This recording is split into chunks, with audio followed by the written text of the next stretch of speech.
ஜெயகருட சுபர்ணா. ஸ்ரீமதே நிகமாந்த மகாதேசிகாய நமः. அஸ்மத் குருப்யோ நமः. பிப்ரவரி 19, விஸ்வாவசு வருஷம், மாசி மாதம், பூரட்டாதி நட்சத்திரம், ஸ்ரீ உவே மகாமகோபாத்தியாய சாரசாரஞர் பெருக்காரணை மாடபூஷி சக்கரவர்த்தாரியர் மகாதேசிகனுடைய திருநக்ஷத்திரம்.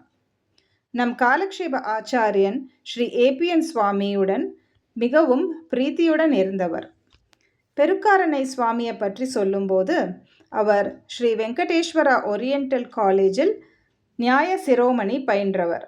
அதன் பிறகு ஸ்ரீ அபினவ தேசிகன் உத்தமூர் வீரராகவாச்சாரியர், பண்டித ரத்னா டி.டி. தாத்தாச்சாரியா, வித்வத் வர்ஷித நீலமேகாச்சாரியா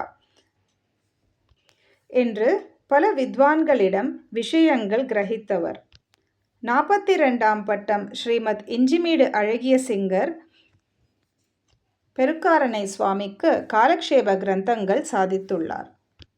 இஞ்சிமீடு அழகிய சிங்கர் இவருக்கு சாரசாரஞர் என்ற பட்டமும் அளித்துள்ளார். அகோபில மடத்தில் பெருக்காரணை சுவாமி ஆஸ்தான வித்வானாக இருந்தார்.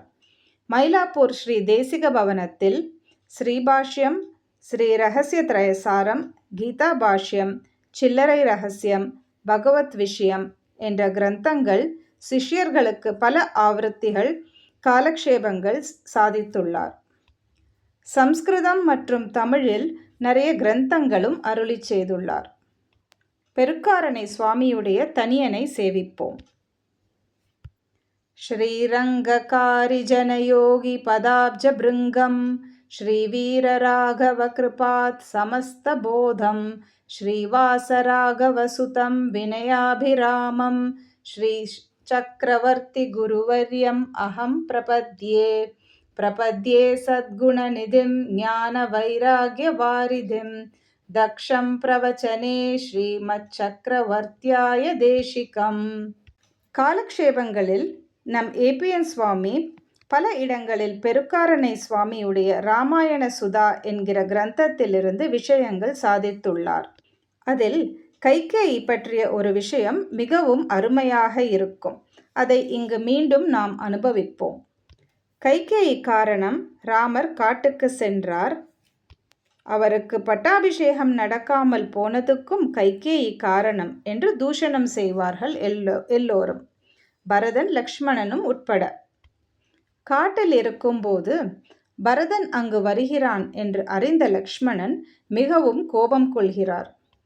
அப்பொழுது ராமர் அவரை சமாதானம் செய்து, இந்த நிலைமைக்கு காரணம் பரதன் இல்லை, கைகேயி இல்லை, இது விதியின் செயல் என்று கூறுகிறார்.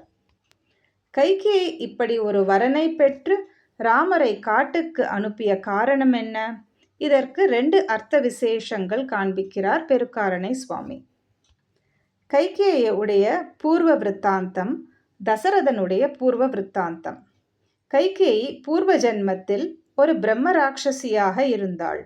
தசரதன் ஒரு அந்தணராக இருந்தார். பிரம்ம ராட்சசியாக இருந்த கைகேயி ஒரு நாள் வழியில் அந்தணரை பார்த்து அவரை பிடிக்க முயன்றாள். ஆனால் அந்த அந்தணர் அவருடைய காயத்ரி மகிமையால் அவளை தன்னிடம் நெருங்க விடாமல் தவிர்க்கிறார்.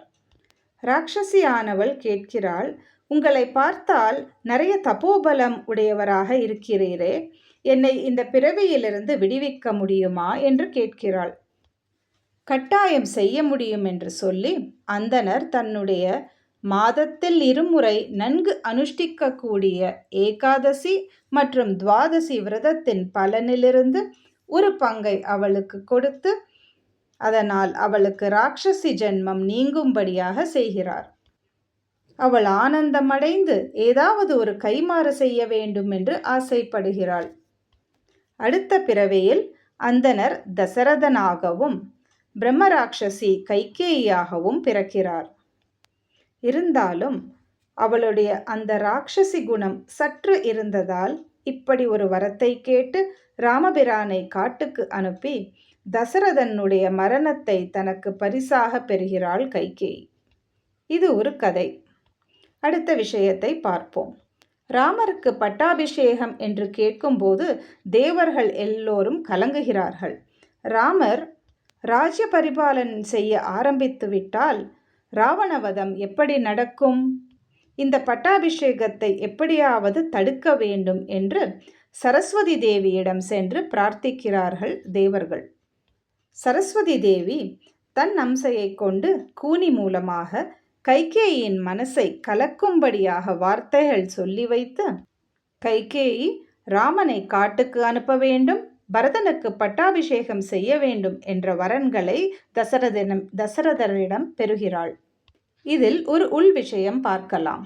கைகேயிக்கு ஜோசியத்தில் நல்ல ஞானம் இருக்கிறது. அவள் வரும் காலம் எப்படி இருக்கும், என்ன நடக்கும் என்று நன்கு அறியக்கூடியவள். தற்போது கிரகங்கள் சரியில்லாததால் யாருக்கு பட்டாபிஷேகம் நடக்குமோ அவரின் உயிருக்கு ஆபத்து என்று நன்கு அறிபவள். ராமரை காப்பாற்ற வேண்டும் என்று தன் பிள்ளை பரதனையும் பலி கொடுக்க துணிந்தாள் கைகேயி. அதே சமயம் பிள்ளை பிறந்தால் சில திவ்ய தேசங்களுக்கு சென்று வேண்டுதல்கள் செய்கிறேன் என்று பிரார்த்தித்திருந்தார் தசரதன். அதை செய்யாமல் போனால் அதனாலும் ஆபத்துகள் நேரிடும். கிரக நிலையும் சரியில்லாததால் அதிலிருந்து விடுபட புண்ணிய நதிகளில் ஸ்நானம் செய்ய வேண்டும், பல க்ஷேத்திரங்கள் சென்று சேவிக்க வேண்டும். முக்கியமாக திருமலை, அஹோபிலம், திருமாலிருஞ்சோலை என்ற திவ்ய தேசங்கள். இதையெல்லாம் செய்ய வேண்டும் என்று கூறினால் யாரும் முக்கியத்துவம் கொடுக்க மாட்டார் என்று அறிந்திருந்தாள் கைகேயி. அதனால்தான் ஊருலகம் எப்படி ஏசினாலும் பரவாயில்லை, பழியை தன்மேலேற்றுக்கொண்டு கைகேயி ராமரை காட்டுக்கு செல்லும்படி செய்கிறாள். இப்படிப்பட்ட அற்புதமான விளக்கத்தை உங்களுடன் பகிர்ந்து கொள்வது மிகவும் பாக்கியமாக கருதுகிறேன். அடியேன் காவேரி. தவறுகள் ஏதாவது இருந்தால் க்ஷமிக்க பிரார்த்திக்கிறேன். அடியேன் தாசன்.